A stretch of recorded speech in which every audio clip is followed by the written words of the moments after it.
الحمد لله رب العالمين والعاقبة للمتقين والصلاة والسلام على سيد الأنبياء والمرسلين أما بعد فأعوذ بالله من الشيطان الرجيم بسم الله الرحمن الرحيم لا أقسم بهذا البلد وأنت حل بهذا البلد آمنت بالله صدق الله مولانا العظيم وبلغنا رسوله النبي الكريم إن الله وملائكته يصلون على النبي يا أيها الذين آمنوا صلوا عليه وسلموا تسلیما۔ تمام حضرات محبت کے ساتھ حضور نبی کریم صلی اللہ تعالی علیہ وسلم کی پاک بارگاہ کے اندر درود پاک کا نذرانہ پیش کریں۔ پڑھیے الصلاۃ والسلام علیک یا سیدی یا رسول اللہ، الصلاۃ والسلام علیک یا سیدی یا حبیب اللہ، وعلی آلک واصحابک یا سیدی یا محمد یا رسول اللہ صلی اللہ تعالی علیہ وآلہ وسلم۔ گلی ہوندی مدینے دی ٹرن دا تاں مزہ آندا، گلی ہوندی مدینے دی ٹرن دا تاں مزہ آندا، جے ہندے کھجیاں دے پھرن دا مزہ آندا، میں مرنے تو کدوں ڈرنا، مینوں اک روگ کھائی جاندا، میں مرنے تو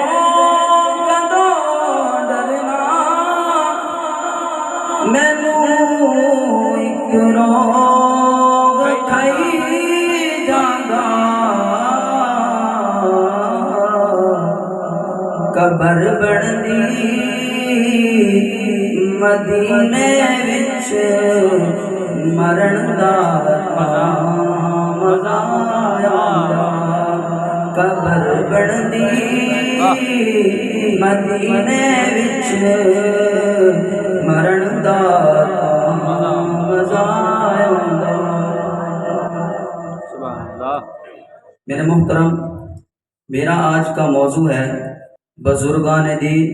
اور ادب مدینہ۔ یہ موضوع نہایت ہی قابل توجہ ہے، یہ موضوع نہایت ہی باریک بھی ہے۔ دعا فرمائے اللہ رب العزت مجھے حق اور سچ بیان کرنے کی توفیق عطا فرمائے اور ہم سب کو اس پر عمل کرنے کی توفیق عطا فرمائے۔ حضرات محترم، حضرت عمر رضی اللہ تعالی عنہ آپ سرکار ساری عمر یہ دعا کرتے رہے، اللہم ارزقنا شہادتا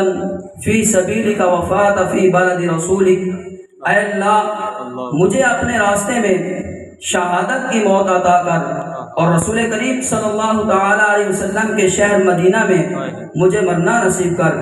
حضرات محترم، صحابہ کرام حیران تھے کہ آپ شہادت کی موت بھی مانگتے ہیں اور وہ بھی مدینہ میں، لیکن اس بات کا راز اس وقت کھلا جب آپ مسجد نبوی کے مصلی پر تشریف فرما تھے کہ ایک مجوسی نے آپ کو شہید کر دیا۔ حضرات محترم، صحابی ہو، تابی ہو، تبا تابی ہو، غوث ہو، قطب ہو، ابدال ہو، اللہ تعالیٰ کا کوئی بھی نیک بندہ ہو، خواہ کسی بھی ملک سے تعلق رکھنے والا ہو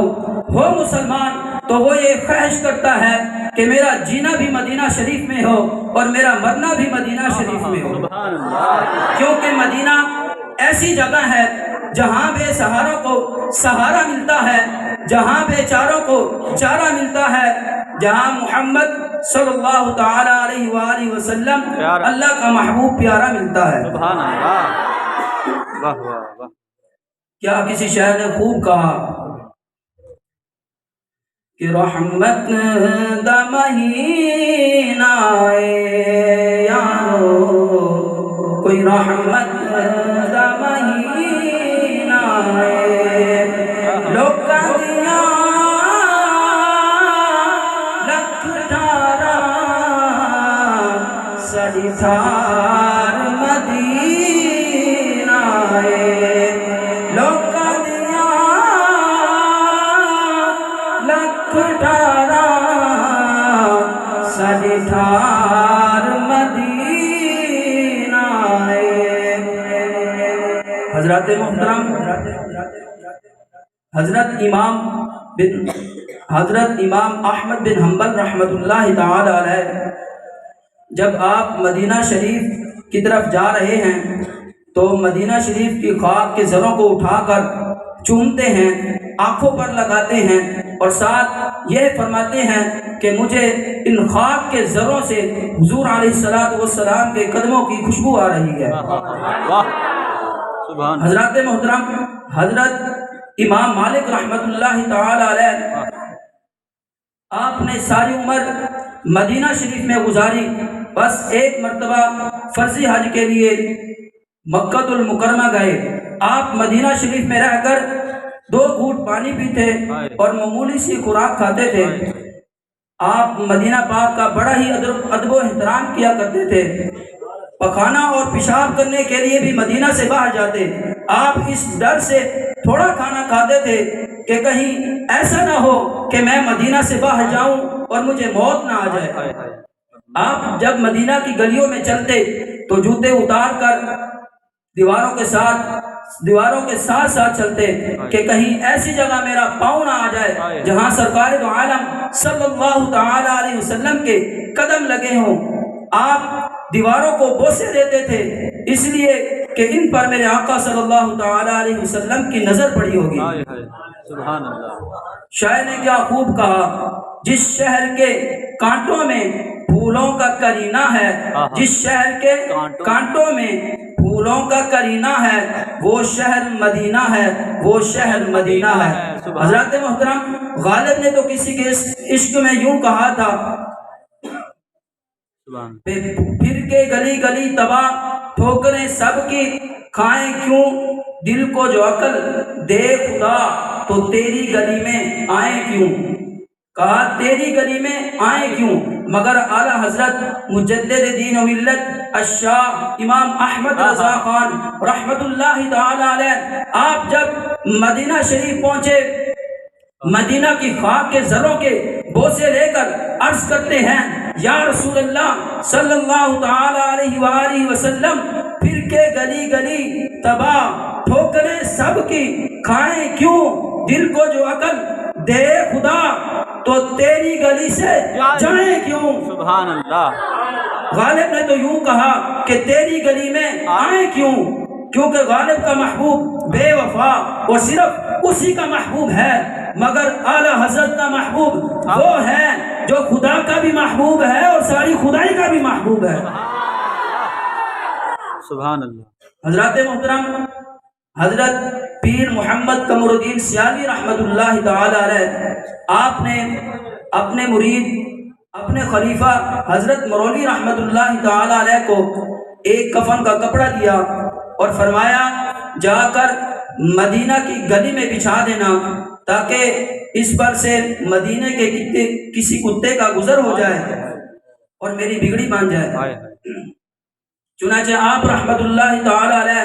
وہ کپڑا لے کر مدینہ کی گلی میں جاتے ہیں، کیا دیکھتے ہیں کہ ایک گلی میں 4 کتے آ رہے ہیں۔ آپ نے وہ کپڑا نیچے بچھا دیا۔ جب وہ کتے اس کپڑے کے قریب آئے تو سونگھ کر واپس جانے لگے۔ حضرت مرولی رحمت اللہ تعالی علیہ ہاتھ جوڑ کر عرض کرتے ہیں، اے مدینے کے کتوں، میرے پیر نے تو بڑی تاکید کی تھی، مدینے والے سرکار کا صدقہ کوئی ایک مہربانی فرما دے۔ چنانچہ ایک کتا آگے آیا اور اس نے اپنا پاؤں اس کپڑے پر رکھا، فوراً اٹھا لیا۔ جب حضرت مرولی رحمت اللہ تعالی علیہ وہ کفن کا کپڑا لے کر خواجہ کی بارگاہ میں حاضر ہوئے، کپڑا پیش کیا تو آپ نے وہ واقعہ سنایا تو آپ خواجہ صاحب رحمت اللہ تعالی علیہ وہ کپڑا چومتے جاتے ہیں، آنکھوں پر لگاتے جاتے ہیں اور ساتھ یہی فرماتے جاتے ہیں کہ مجھ پر مدینے کے کتوں نے کرم کیا ہے، مجھ پر مدینے کے کتوں نے مہربانی کی ہے۔ حضرات محترم، ہر ولی اللہ نے اپنے آپ کو سگے مدینہ کہلانے میں فخر محسوس کیا ہے۔ حضرت پیر مہر علی شاہ رحمت اللہ تعالی علیہ نے کیا خوب فرمایا، ہوا میں سگ مدینے دی گلی دا، ہوا میں سگ مدینے دی گلی دا، ایو رتبہ ہے ہر کامل ولی دا۔ حضرات گرامی، مولانا جامی رحمت اللہ تعالی علیہ عرض کرتے ہیں، یا رسول اللہ صلی اللہ تعالی علیہ وسلم، کاش کہ آپ کی گلی کے کتے کا نام جامی ہوتا، آپ اسے بلاتے اور اسی بہانے آپ کی زبان پر کبھی میرا بھی نام آ جاتا۔ تو شاعر نے کیا خوب کہا، کوئی دانے چلیاں دے یارو، کوئی دانے چلیاں دے، ڈاڈے چنگے لگتے نے کتے طیبہ دیاں گلیاں دے، ڈاڈے چنگے لگتے نے کتے طیبہ دیاں گلیاں دے۔ آخر میں ایک چھوٹا سا واقعہ سنا کر اجازت چاہوں گا۔ حضرت امیر ملت پیر جماعت علی شاہ رحمت اللہ تعالی علیہ جب آپ مدینہ شریف پہنچے تو گلی میں کیا دیکھتے ہیں کہ ایک کتا ہے، وہ بڑا زخمی ہے، اس کے زخم سے خون بہ رہا تھا۔ پیر جماعت علی شاہ رحمت اللہ تعالی علیہ یہ دیکھ کر بڑے بے قرار ہو گئے، بے چین ہو کر اپنی دستار مبارک اتار دیتے ہیں، پھر اس کتے کو اپنی باہوں میں لے کر اپنی دستار سے اس کتے کا خون صاف کرتے ہیں، پھر اس کو پٹی باندھتے ہیں، پٹی باندھنے کے بعد عرض کرتے ہیں، اے سگے طیبہ، سرکار کی بارگاہ میں میری شکایت نہ کرنا، اس کے علاوہ میں اور آپ کی کیا خدمت کر سکتا ہوں۔ اعلیٰ حضرت نے قلم اٹھایا اور لکھ دیا، تجھ سے در، در سے سگ اور سگ سے ہے نسبت مجھ کو، تجھ سے در، در سے سگ اور سگ سے ہے نسبت مجھ کو، میری گردن میں بھی ہے دور کا ڈورا تیرا، وما علینا الا البلاغ المبین۔